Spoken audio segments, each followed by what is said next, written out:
7ই মার্চের ভাষণ, লোকে বলে বিরাট ভাষণ, অবশ্য আমার কাছে এটা কনফিউজিং। একদিকে উনি 4টা দাবি দাওয়া দেন মানে সামরিক বাহিনীর কাছে, অন্যদিকে বলেন এবারে সংগ্রাম, স্বাধীনতা সংগ্রাম, মুক্তির সংগ্রাম, হেন তেন। এবং আওয়ামী লীগের লোকেরা মনে করে সেটাই হলো স্বাধীনতার ডাক। মুজিব কোনোদিন স্বাধীনতার ডাক দেখে নাই, সে দেয় নাই, এবং সে মানে বাংলাদেশের স্বাধীনতা উনি চান নাই। উনি চাইতেছিলেন পাকিস্তান একত্রে থাকুক এবং পাকিস্তানের প্রধানমন্ত্রী তা হবেন। আমি এখানে একটা যে উল্লেখ করি, যে জগলুল হোসেন, উনি লন্ডন প্রবাসী একজন বাঙালি, স্বাধীনতা পদক উনি পেয়েছেন স্বাধীনতার পক্ষে তার অবদানের জন্য। এবং তিনি একজন রাজনৈতিক বিশ্লেষক। উনি একটু উল্লেখ করেছেন, আমি একটু উল্লেখ করি, উনি মুজিবের আমলের যে মানে কিছুটা মানে উনি বলছেন, আমি সেটা একটু বলছি।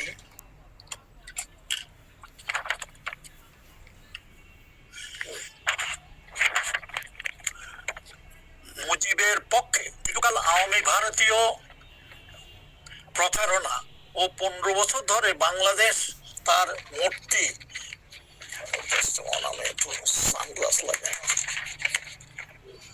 মুজিব মূর্তি বানানোর পর অনেকে বলেন মুজিব ছিলেন স্বাধীনতা স্থপতি, কিন্তু বাস্তবে মুজিব কখনো স্বাধীনতা স্থপতি ছিলেন না।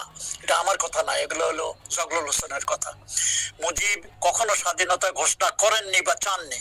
25শে মার্চ 1971 রাতে তিনি নিজের ও নিজের পরিবারের নিরাপত্তা এবং পরিবারের জন্য মাসিক 1500 রুপি, এখনকার দিনে কয়েক লক্ষ টাকা ভাতার ব্যবস্থা করে আত্মসমর্পণ করেন।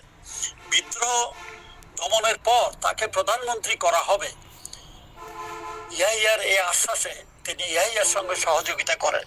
25শে মার্চ রাতে তিনি ছিলেন ইয়াহিয়ার প্রথম সহযোগী ও জাতীয় বিশ্বাসঘাতক। জাতীয় বেঈমান মুজিব 1972 থেকে 75 এক ফাঁসিবাদী জালেম শাহী কায়েম করেন। মুজিব আমলে আওয়ামী লীগ ও তার ভারতের কারসাজিতে রক্ষী বাহিনীর হাতে নিহত হয় 30,000 দেশপ্রেমিক। দেশে চলে বর্বরতা, হত্যা, গুম, নিপীড়ন। আমার এই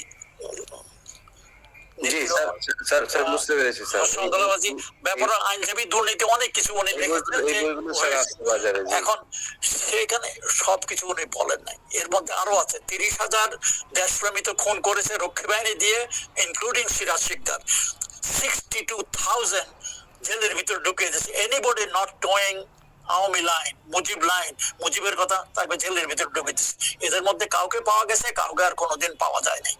তারপরে আর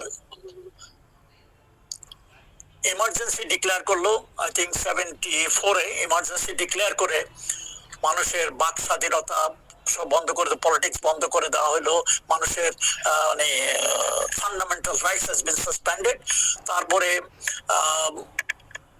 বাকশাল পত্রিকা 4টার বাইরে কোনো দৈনিক পত্রিকা, 4টার বাইরে কোনো পত্রিকা থাকবে না। 4টা সরকারি পত্রিকা ছাড়া বাকি সব পত্রিকা বন্ধ।